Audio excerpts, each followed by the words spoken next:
Ayan, isang mapagpalang umaga po sa inyong lahat. So, ayan, good morning, good morning. So, ngayon tayo ay magpapalinis ng panggilid ng ating motor. Dahil tayo ay babiyahe, medyo malayo-layo ngayong December. So, kailangan nating kondisyon ng ating sasakyan, ng ating motor para sa ating mga long drive, long travel. Ayan. Tara, samahan nyo akong magpalinis.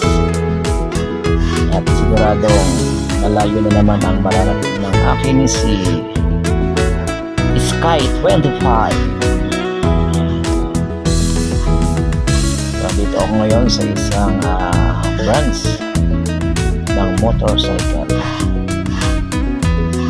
Malinis muna ng panggilid dahil medyo marumi na at para mapacheck na rin ang parts ng aking motor para sigurado at sure tayo sa ating mga biyahe. Yan. Pacheck natin ang timing belt, lining, preno, harap at likod. Then change oil na rin. Yan lang naman ang buhay ng mga motor diba?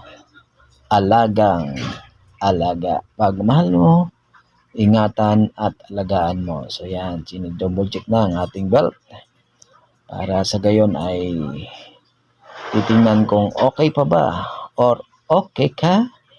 Okay pa. Yan. Okay pa naman yan kasi kailan lang yan ikinabit. So yan. Ito na yung mga panggilid ko. Nabaklas na niya. So yan, para sigurado at wala tayong kaba, kailangan nakakondisyon ng ating makina, lalo sa katulad kong mahilig mag long drive. Yan, Luzon, the point of Luzon. Yan.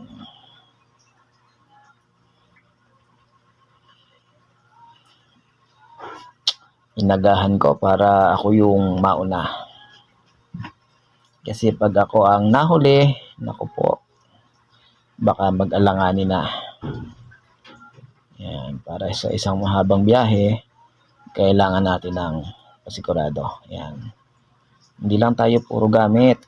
Hindi lang tayo puro sakay. Kailangan pa-check din natin, 'di ba?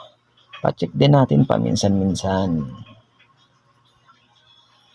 Parang buhay mo lang 'yan. Or buhay ko 'yan. Lagi mong kine-check, 'di ba?